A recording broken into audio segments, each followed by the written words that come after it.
வணக்கம். வாழ்க வளமுடன், வாழ்க வையகம். எல்லோரும் இன்புற்றிருக்க நினைப்பதுவே அல்லாமல் வேறொன்று அறியேன் பராபரமே. நீங்கள் எல்லாரும் எல்லா நாட்களிலும் மகிழ்ச்சியாக இருக்கணும், ஆரோக்கியமாக இருக்கணும். இதுதாங்க எங்களுடைய பிரார்த்தனை. சரி, இன்னைக்கு பிள்ளையாரப்பன் என்ன எழுதி போட்டிருக்கார் பார்த்துடலாமா? போட்டிருக்கிறாரு. என்ன ஒன்றுமே எழுதலை? உங்கள் வேலையா இது? இருங்க இருங்க.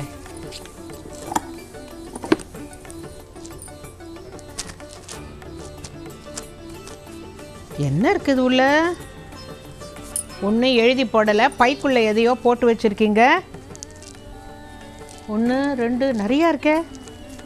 இது என்னது?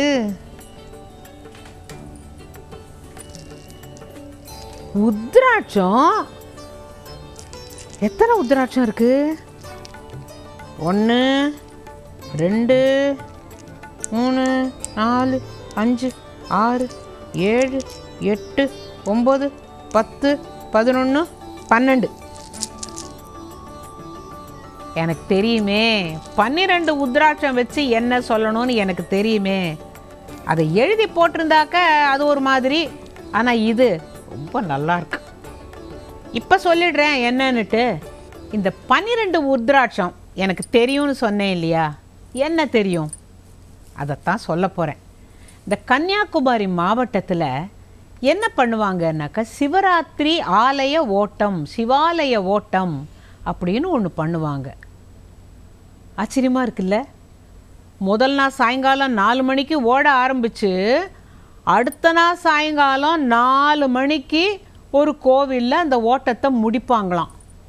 அது எதுக்கு அப்படின்னு கேட்டாக்க, ஒரு 12 திருத்தலங்களில் இவங்க ஒவ்வொரு சிவாலயமாக போய் அங்கே இருக்கிற திருக்குளத்தில் ஸ்நானம் பண்ணிவிட்டு அங்கே இருக்கிற சிவனை கும்பிட்டு ஒரு கையில் வச்சுருப்பாங்களாம் இந்த மாதிரி ஒரு பை. இந்த பையில் அங்கே கிடைக்கிற திருநீரை வாங்கி போட்டுப்பாங்களாம். அப்படி ஓடுற போது அவங்க காவி கட்டிட்டு ஒரு வாரம் அவங்க என்ன சாப்பிடணும் தெரியுமா? இளநீரும் நுங்கும் மட்டுமே சாப்பிடணும். அப்படி ஒரு விரதம் இருந்தால் தான் இந்த 12 கோவில்களுக்கும் ஓட முடியும். எத்தனை கிலோமீட்டர் ஓடணும் பாருங்கள். இந்த 24 மணி நேரத்தில் எவ்வளவு தூரம் ஓடணும்னா, நுங்கும் இளநீரும் சாப்பிட்டு விரதம் இருக்கணும்.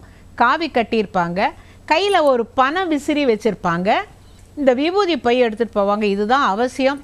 இதில் ரொம்ப முக்கியம் என்னன்னு கேட்டாக்கா, கடைசியில் 12 கோயிலுக்கும் போயிட்டு இந்த திருநீரெல்லாம் வாங்கிட்டு வந்து ஆதிகேசவ பெருமாள் கோயிலில் வந்து தான் இதை முடிக்கணுமா. இது என்னது சிவன் கோவிலுங்கிறீங்க, ஆதிகேசவ பெருமாள்ங்கிறீங்க, சங்கரநாராயணர் கோயில் நடுப்பில் இருக்குங்கிறீங்க. அப்படின்னாக்கா சிவா விஷ்ணு ஒற்றுமையை காட்டுவதற்காக நடந்த ஒரு விஷயம். இப்போ அதைத்தான் சொல்ல போகிறேன். இந்த சிவாலய ஓட்டத்தை பற்றி ஒரு கோவில்னு சொன்னேன் இல்லையா? எந்தெந்த ஊர் தெரியுமா? முஞ்சிரை, திக்குரிசி, திற்பரப்பு, திருநந்திக்கரை, பொன்மனை, பன்னிபாகம், கல்குளம், மேலாங்கோடு, திருவிடைக்கோடு, நட்டாலம். இந்த உருத்ராட்சத்துக்கும் 12 சிவன் கோவிலுக்கும் என்ன சம்பந்தம்? அந்த கதை தான் புருஷாமிருகம் கதை. புருஷாமிருகம்னா என்னங்க, நீங்கள் ஒன்றுமே புரியலையே அப்படி நீங்கள் சொல்கிறீங்கன்னா, புருஷாமிருகம் கதைக்கு முன்னால் ஒரு விஷயத்தை சொல்லணும்.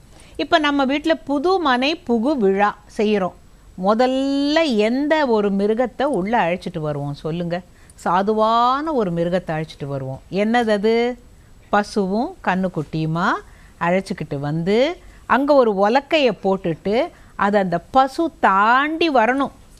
வந்து அங்கே சாணி போட்டால் ரொம்ப விசேஷம் அப்படின்னு சொல்லுவாங்க. அதாவது பசு எங்கே இருக்கோ அந்த இடம் புனிதமயமானது அப்படிங்கிறத நாம் செய்கிறோம் இல்லையா? அதே போல் யாகசாலையெல்லாம் சுத்தம் பண்ணணும்னா அதுக்கு புருஷாமிருகம் வந்தாலே போதும் அப்படின்னு ஒரு நம்பிக்கை இருந்தது. இது எப்போ நடந்ததுன்னு கேட்டால், தர்மர் அந்த பஞ்சபாண்டவன் தலைவர் மூத்தவர் ஒரு ராஜசூய யாகம் பண்ணணும் அப்படின்னு சொன்னார். கிருஷ்ணர் தான் கூடவே இருப்பாரே, அவரை கேட்டபோது அவர் சொன்னார், பண்ண வேண்டியதான், ஜாஸ்தியா அளவில் பண்ணணும். ஆனால் இந்த இடத்த நீ புருஷாமிருகத்தை கொண்டு வந்து அவர் ஒரு தரம் வலம் வந்துட்டார்னா இந்த இடம் புனிதமாயிடும். அது புருஷாமிருகம்னா அப்படின்னு கேட்டபோது அவங்க சொன்னாங்க, என்ன சொன்னார் கிருஷ்ணர் அப்படின்னாக்கா, புருஷாமிருகம்ங்கிறது வியாக்ரபாதர்.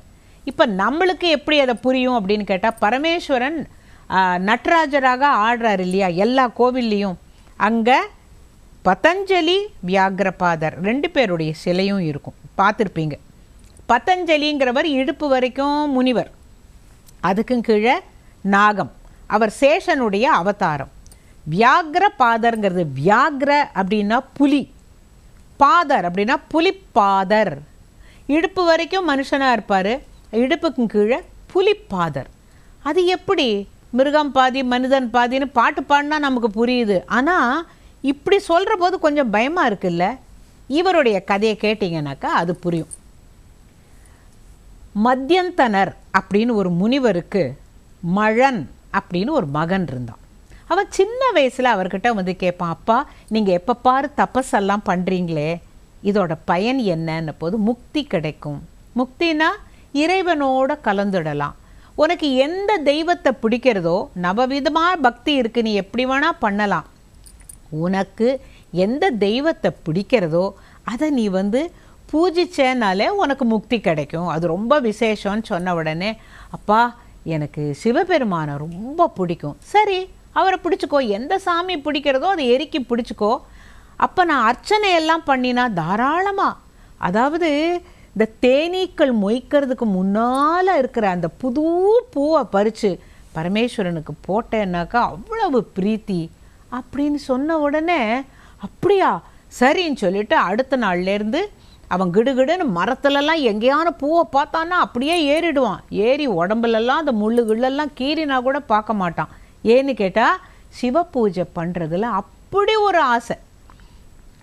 கீழே இறங்கி வந்து பார்த்தா, ஆடாடா இதில் ரத்தம் பட்டிருக்கே, துளி கீழே விழுந்தாலும் அதை பயன்படுத்த முடியாது, ரத்தம் பட்டாலும் பயன்படுத்த முடியாது, என்ன பண்ணுறது அப்படின்னு சொல்லிட்டு விடிகாலையில் போயிடுவான். நான் 3 மணிக்கெல்லாம், ஏன்னா வண்டு மொய்க்கிறதுக்கு முன்னால் அந்த பூ லேசாக மலர்ந்ததுன்னா வண்டெல்லாம் வந்துடும்ல, வண்டின் எச்சல் படுவதற்கு முன்னால் அந்த பூவை பறிக்கணும்னுட்டு போய் இப்படியெல்லாம் பண்ண போது அவன் சிவபெருமான்கிட்ட ஒரே ஒரு வரம் கேட்டான், சுவாமி உங்களுக்கு நான் புது பூவெல்லாம் பறிக்கணும், ஆனால் எனக்கு இந்த கால் கையை வச்சுட்டு என்னால் ஏற முடியல, எனக்கு கால் புலிக்காலாக வேணும், கண்ணு புலியை போல் நல்ல நல்ல கூர்மையாக இருக்கணும், அப்போ தான் நான் 3 மணிக்கெல்லாம் எழுந்து எல்லா இடத்துலையும் போய் மரமாக இருந்தால் கூட ஏறி பூவெல்லாம் பறிச்சுன்னு வர முடியும் அப்படின்ன பொழுது அவருக்கு கிடைத்த வரம் ஒரு வாலுள்ள புலியின் கால், பின்னங்காலும் இடுப்புக்கு மேலே மனித உருவம் கிடைத்தது அந்த மழனுக்கு.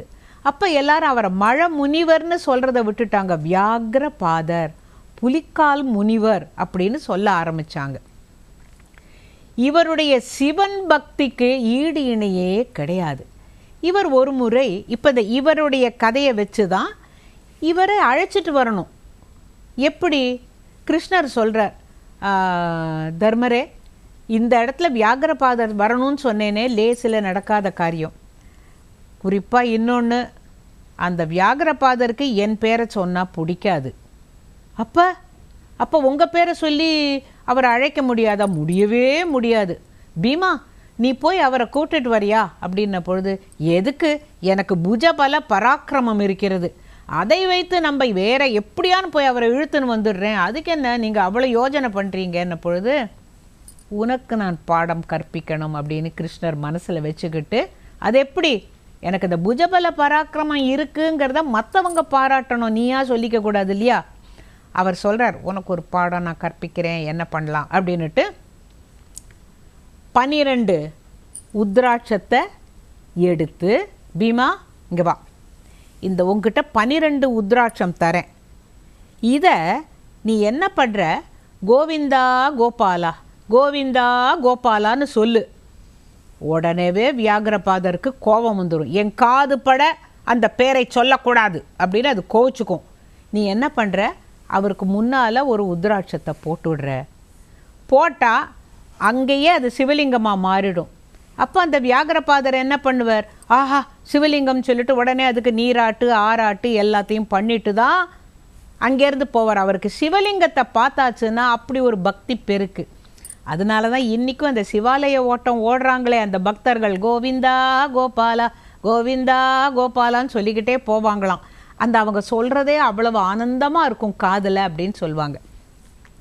இப்போது பீமன் சொன்னான், சரி இதை போடுறேன், அப்புறம் அது எங்கெல்லாம் ஓடி வருதோ உன்னை பிடிக்க வரபோது ஒரு உத்ராட்சத்தை போட்டுவிடும், அப்போ தான் நீ தப்பிக்க முடியும், இல்லாட்டா அது பிடிச்சதுன்னா உன்னை விடாது, ஜாகிரதை அப்படின்ன உடனே அப்போ கூட பீமன் என்ன நினைக்கிறான், நம்மளை ஒரு வியாகரபாதர் பிடிக்கிறதாவது, அதெல்லாம் முடியாதுன்னுட்டு போகிறான்.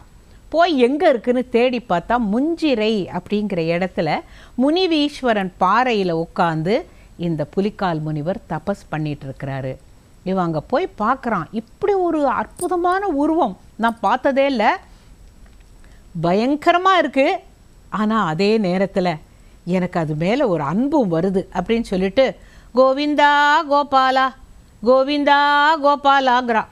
அது வரைக்கும் தபஸில் உட்காந்துருந்த அந்த புலிக்கால் முனிவர் திறக்கிறார் கண்ணை, பார்த்தா யார் அது அப்படின்னு பார்த்தாக்கா அங்கே யாரோ ஒருத்தன் கோவிந்தா கோபாலான்னு சொல்கிறான், நம்மளை உசுப்பி விடுறான் அப்படின்னு சொல்லிட்டு அந்த புலி எழுந்து நிற்கும் பொழுது பார்த்தா பீமன். அதுக்கு பீமன்னு தெரியல, அவன் உடனே என்ன பண்ணுறான், முதல் உத்ராட்சத்தை உருட்டி விடுறான். அந்த இடத்துல அப்படியே லிங்கமாவது உட்காந்து தண்ணி எடுத்து அதுக்கு அபிஷேகம் பண்ணி பூவால் பூஜை பண்ணி எல்லாம் பண்ணி கும்பிடும்போது அவன் திருப்பி கோவிந்தா கோபாலா. பார்த்தீங்களா, உடனே இவன் ஓட அது பின்னால் துரத்திக்கிட்டு வர, இவன் ஓட அது துரத்திக்கிட்டு வர திக்குரிசி அப்படின்னு ஒரு இடம் வந்தது. அந்த திக்குரிசியில் என்ன பண்ணுறான், இன்னொரு உத்ராட்சத்தை போடுறான். அங்கே லிங்கமான உடனே அங்கேயே உட்காந்து பூஜை பண்ணுறது. இது கிருஷ்ணர் சொன்னபடியே நடக்கிறது. எத்தனை ஊர் இப்போ. அடுத்தது திற்பரப்பு, திருநந்திக்கரை, பொன்மனை, கல்குளம், பன்னிபாகம், திருமேலாங்கோடு அப்படின்னு வரிசையாக வந்துக்கிட்டு இருக்கா. ஒரு ஒரு இடமா இவர் ஒரு உத்ராட்சமாக போட ஆக மொத்தம் யாகசாலை வரைக்கும் அவரை மெதுவாக ஓட்டிக்கிட்டே வந்தாச்சு. ஓட வச்சு இதோ வரேன் பார் நம சிவாயன்னு சொல்லிக்கிட்டே அவனை துரத்த, அவன் கோவிந்தா கோபாலான்னு சொல்ல சிவ விஷ்ணு நாமந்தான் அங்கே ஒலிச்சிட்டு இருந்தது. கடைசியில் திருநட்டாலம் அப்படிங்கிற ஒரு இடத்துல முன்னாலேயே பீமன்கிட்ட அவர் சொல்லியிருந்தார், நீ திருநட்டாலம் வரும்போது ரொம்ப ஜாகிரதையாக இருக்கணும், அங்கே உனக்கும் அவருக்கும் நானும் சிவனும் ஒன்று என்பதாக நாங்கள் சங்கர நாராயணனாக உங்களுக்கு காட்சி தருவோம், சரியா பீமா அப்படின்னு உடனே அவனுக்கு இது ஒரு பெரிய அட்வென்ச்சர். ஒரு வீரனுக்கு அவனுக்கு போட்டியில் தான் ஆசைப்படுவான், எல்லாம் ரொம்ப சுலபமாக நடந்தாக்கா அதில் சுவையே இருக்காது இல்லையா, பார்த்துடலாம் அப்படின்னு சொல்லிட்டு இவ்வளவு தூரம் அழைச்சிட்டு வந்துட்டான். இந்த திருநட்டாலம் வந்தால் அங்கேயும் போட்டான் பாரு, போட்டு இந்த யாகசாலை வரைக்கும் அவன் துரத்திட்டே வந்துடுச்சு. இந்த யாகசாலை கிட்ட வரும்பொழுது புலி அவனை பிடிச்சாச்சு. பீமன் சொல்கிறான், என்னோட ஒரு கால் இந்த பக்கம் இருக்குது, ஒரு கால் அந்த பக்கம் இருக்குது, நான் இந்த பக்கம் முதல்ல காலை வச்சுட்டேன், நீ விடு என்ன அப்படிங்கிறான்.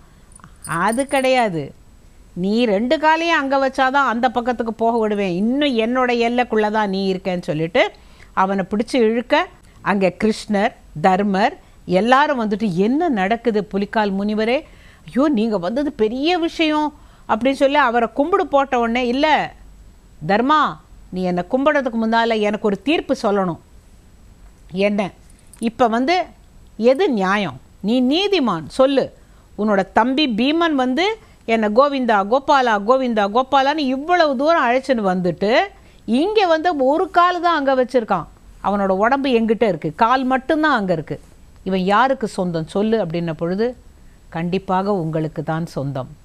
அதாவது என்னுடைய தம்பி அப்படின்னு அவர் நினச்சிருந்தாருனாக்க அது இல்லைங்க, காலை வச்சுட்டான்ல அப்படின்லாம் சொல்லணும். நியாயம் தவறாதவர் தர்மர், அவனுடைய கால் மட்டும்தான் இங்கே இருக்குது, சரீரம் இந்த பக்கம் இருக்குது, உங்ககிட்ட இருக்குது, அதனால் உங்களுக்கு தான் சொந்தம்னோடனே இந்த புருஷாமிருகத்துக்கு தர்மத்தை பற்றி கேட்ட உடனே ஒரே சந்தோஷம்.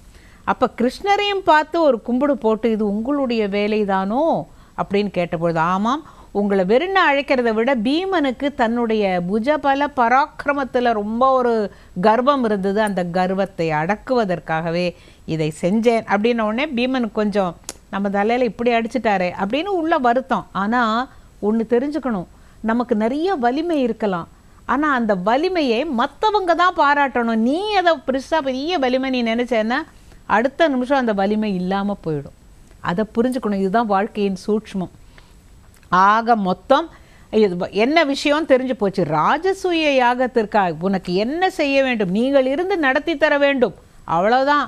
யாகசாலை பூரா ஒரு நடை, அது நமசிவாய நமசிவாயன்னு சொல்லிக்கிட்டே நடந்து வந்து அந்த இடம் புனிதமாகி அற்புதமாக அந்த ராஜசூய யாகம் நிறைவேறியதுங்கிறது அந்த பாண்டவர் வரலாறில் வருது. அது இப்போ அந்த மக்கள் அதை நினைவு கூர்ந்து சிவராத்திரி அன்னைக்கு ஒரு சிவாலய ஓட்டம்னுட்டு 12 ஊர்களுக்கும் அந்த ஓட்டம் ஓடி, ஆனால் உடம்பு எப்படி இருக்கணும், எவ்வளவு ஆரோக்கியமாக இருந்தால் அவங்களால அவ்வளோ ஓட முடியும். செருப்பு இல்லாத காலோடு அவங்க ஓடணும். வெறும் ஒரு விசிறியும் ஒரு விபூதி பையும் மட்டுமே கையில் எடுத்துக்கிட்டு அவங்க அவ்வளவு 12 கோயிலுக்கு வந்து திருநட்டாலத்திற்கு வந்து அங்கே சங்கர நாராயணர் கோயிலில் சந்தனத்தை வாங்கி கொள்ள வேண்டும். இப்போ ஒரு கோவில்லையும் அவங்க கிடைக்கிற அந்த விபூதி பிரசாதம் ரொம்ப பொக்கிஷமாக வச்சுப்பாங்க. அடுத்த வருஷம் ஓடுற வரைக்கும் அது பெரிய பொக்கிஷமாக இருக்கும். இந்த சந்தனமும் கிருஷ்ணன் கோயில் சந்தனமும் வாங்கிட்டாங்கன்னாக்க அப்போத்தான் அந்த சிவாலய ஓட்டம் பூரணத்துவம் அடையும். அங்கே இருக்கிற ஆதிகேசவ பெருமாள் கோவில்லையும் போய் சந்தனம் வாங்கிப்பாங்க. எப்படின்னு கேட்டாக்க, இங்கே ஆரம்பித்தோம், முஞ்சிறையில் ஆரம்பித்தோம், இங்கேருந்து இவ்வளவு தூரம் நாங்கள் ஓடி இவ்வளவு சிறப்பாக நடத்தி கொடுத்ததுக்காக சிவனுக்கும் மகாவிஷ்ணு 2 பேருக்குமே எல்லோரும் நன்றி சொல்லக்கூடிய ஒரு இது. இன்றைக்கி இதை கேட்டுட்டு இந்த நிகழ்ச்சி முடிஞ்சவுடனே நீங்கள்லாம் என்ன சொல்லுவீங்கன்னு எனக்கு தெரியும். என்ன சொல்லுவீங்க? கோவிந்தா கோபாலா, கோவிந்தா கோபாலா, கோவிந்தா கோபாலா. அதே தான். வணக்கம்.